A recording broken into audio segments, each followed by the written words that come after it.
Ouais. Salut tout le monde, c'est Marianne Oulala. Aujourd'hui, je vous retrouve pour une petite vidéo sur la Corée. Je voulais d'abord vous souhaiter une bonne année à toutes et à tous. Ça va être difficile de faire cette vidéo parce que bébé est là et il est en formation cascadeur professionnel. Donc voilà, c'est très difficile.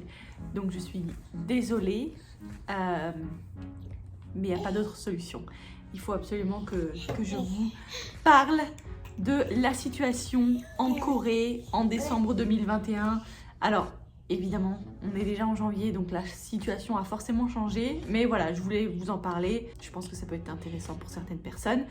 Bref, je vais donc vous parler aujourd'hui de la situation de la Corée en 2021 niveau Covid et ce qu'il a fallu faire dans mon cas. Je peux pas parler pour tout le monde.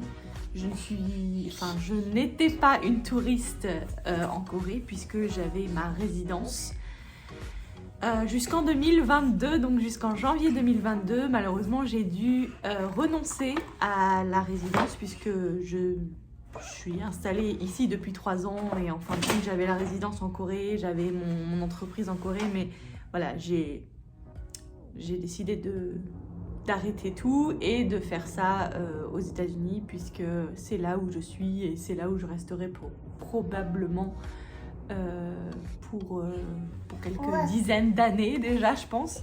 En sachant que j'ai la résidence et que mon mari donc, est coréen, mais il a un passeport américain, donc il est un peu considéré comme touriste. Mais comme nous sommes mariés, il a le droit, puisque moi je suis résidente en Corée du Sud. Enfin, je l'étais. Donc nous on est allé en Corée. Oh là là. Il a décidé de faire de jouer à ça. Donc nous sommes partis pour la Corée en fin novembre.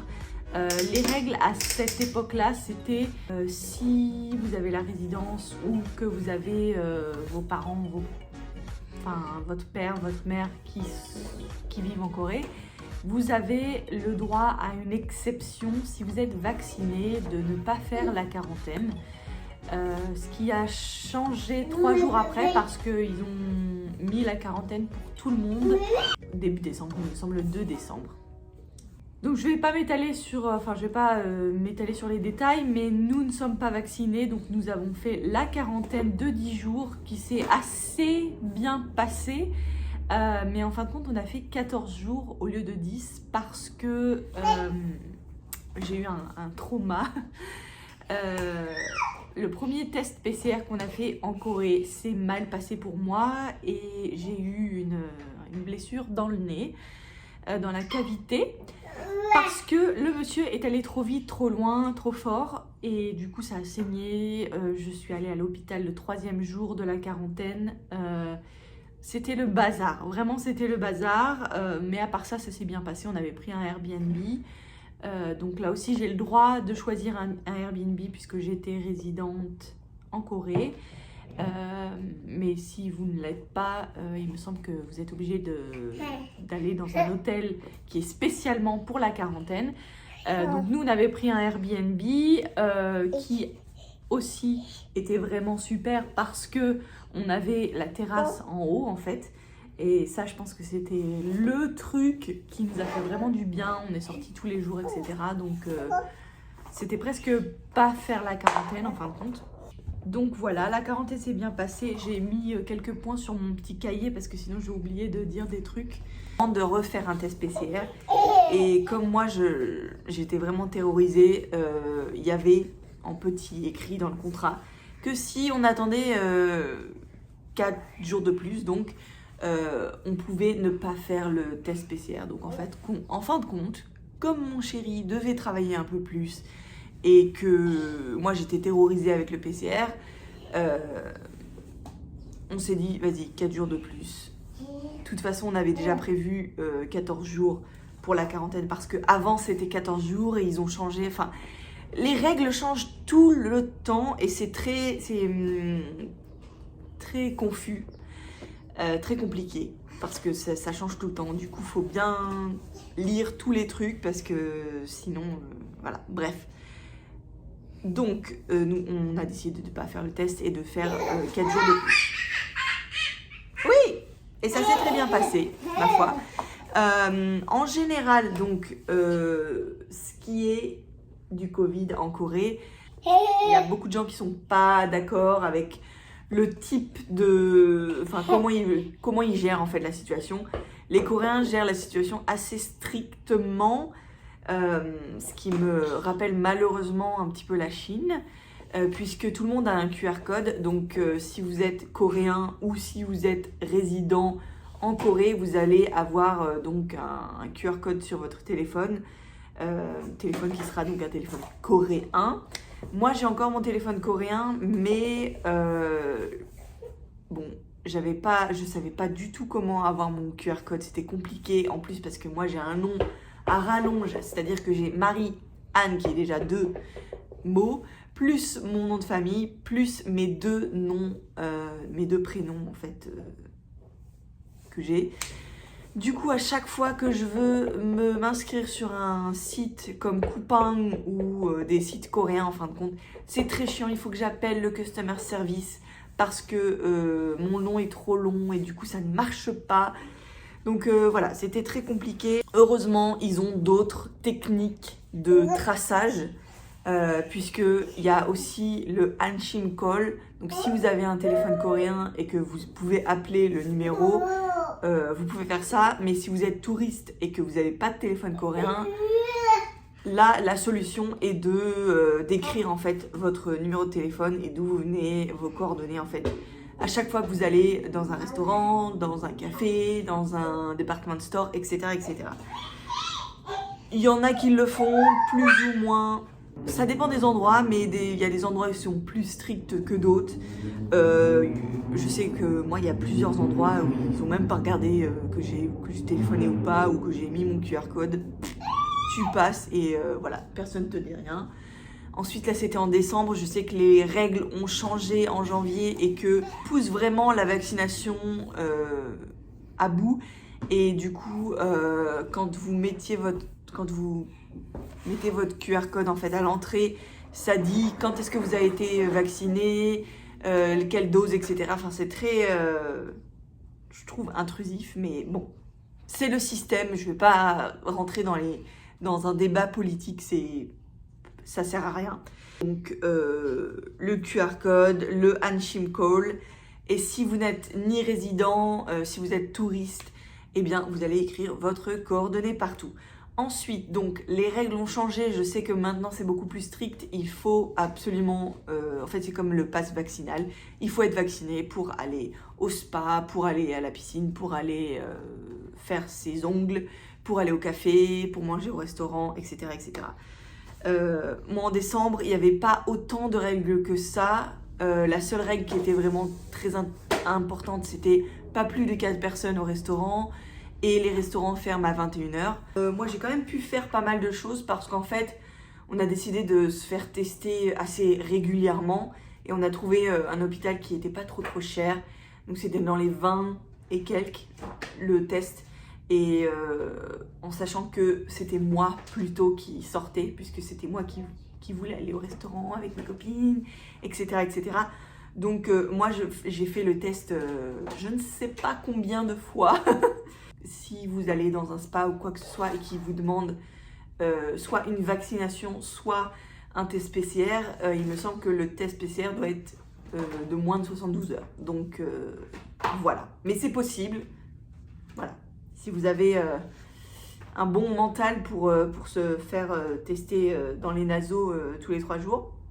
Mais voilà, c'est possible. À part ça, ça s'est bien passé. Aussi, en décembre, la règle était que pour les mariages et pour les doljanchi, donc ce qui est le premier anniversaire d'un bébé, les rassemblements comme ça, ils avaient un nombre à ne pas dépasser. Je crois que c'était 99 personnes. Sachant que voilà, notre famille est assez petite en Corée. On a fait le premier anniversaire de mon bébé et on était moins de 15, donc ça s'est très bien passé. Il n'y a pas eu de test positif après ou avant, donc voilà. Pour terminer cette vidéo, je voulais parler de mon expérience en tant que non vaccinée. Encore une fois, si vous voulez savoir pourquoi, je ferai peut-être une vidéo sur ça, mais j'ai pas envie que ce soit la porte ouverte à tous les critiques débiles que peuvent avoir certaines personnes, puisque je vous rappelle que vous ne connaissez pas ma vie par exemple. Vous ne connaissez pas ma vie, vous ne connaissez pas mes antécédents médicaux, etc., etc. Donc voilà, c'est très personnel, je pense, en fait, le choix de se faire vacciner. Et on est beaucoup mis à l'écart, en fait. Alors que on n'est pas des anti-vaccins. Enfin, je veux dire, mon bébé est vacciné pour presque tout. Moi aussi. Et le seul truc que je me suis pas vaccinée, c'est la grippe. Je me suis jamais fait vacciner pour la grippe. Il y en a qui le font tous les ans. Si ça marche pour eux, c'est tant mieux pour eux. Moi, je l'ai jamais fait et je vais très bien. Je touche du bois, je vais très bien. Et voilà, c'est pareil pour ce vaccin-là. J'espère qu'en disant le mot vaccin, je vais pas me faire démonétiser parce que je trouve ça débile, là aussi. On peut plus dire certains mots, on peut plus dire dans les vidéos parce que sinon ça bloque direct. Je vais pas rentrer dans les détails, je ferai peut-être une vidéo exprès pour ça. En tout cas, mon expérience en tant que non vaccinée, c'était, on est beaucoup mis à l'écart, en fin de compte, si on le dit. Après, il y a beaucoup de moyens de pas forcément le dire, et il y a beaucoup de gens en fait qui respectent le choix des autres dans la vie quotidienne. Après, les réseaux sociaux, la télé, etc., c'est vraiment différent de la vie réelle. Il y a beaucoup de gens qui s'en foutent en fait, et du moment que tu as ton test, c'est bien, du moment que tu respectes les règles, en fin de compte, voilà, d'être propre, de pas faire des rassemblements de je sais pas combien de personnes, d'aller au concert, de pas mettre de masque, etc., etc., etc. Bref, pris pour des fous, parce que on peut pas forcément se justifier à chaque fois et expliquer le pourquoi du comment. Voilà, qu'est-ce que je peux dire de plus? Mais encore une fois, il n'y a pas beaucoup de gens qui nous l'ont demandé en fin de compte. Il n'y a que notre famille qui était au courant et sinon personne n'était au courant qu'on n'était pas vacciné, quoi. Donc voilà. Ensuite, je sais qu'en Corée, il y a beaucoup de gens qui se font vacciner. Là, il me semble que la population est 70% vaccinée déjà. Donc voilà, c'est déjà un gros chiffre.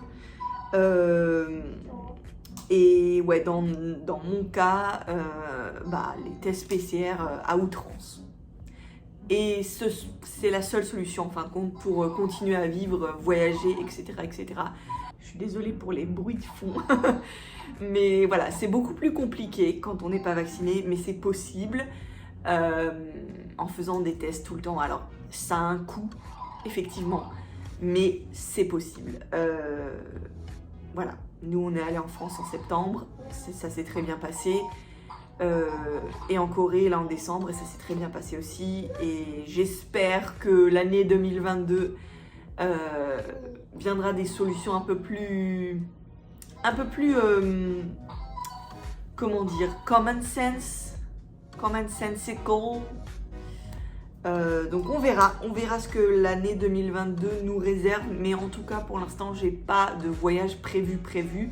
Je sais que je dois retourner en Corée, il me semble en décembre, donc on verra, mais d'ici là j'ai le temps. Et voilà, je vous fais plein de gros bisous, je vous dis encore une fois bonne année, je vous souhaite plein de vœux, de santé, de bonheur, d'amour. Et si vous avez des questions, n'hésitez pas à me le mettre dans les commentaires. Et si j'ai pas le temps, si je peux pas regarder les commentaires, venez sur Instagram et envoyez-moi des petits commentaires sur mon Instagram. Là, je pourrais peut-être répondre dans une prochaine vidéo. C'est très chiant ça. Hein? C'est un peu chiant ça. C'est un peu chiant comme truc.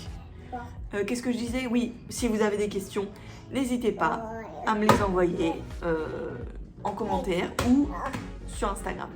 Voilà. Bye. J'ai oublié de dire J'ai coupé mes cheveux. Oui, parce que 2022, j'avais besoin de changement. Donc, est-ce que vous aimez bien? Moi, j'aime bien. Moi, j'aime bien. J'aime bien. Ça change. Que toi, t'aimes bien, toi? Toi, t'aimes bien? Ouais. C'est pas mal. Bon, bah, il a dit qu'il aimait bien. Donc, c'est ça le principal. C'est que toi et papa, ils aiment bien. Et c'est bon. Toi et papa, ils aiment bien. Donc, c'est bon. Et moi aussi, j'aime bien. Donc, ça va. Tout le monde est content.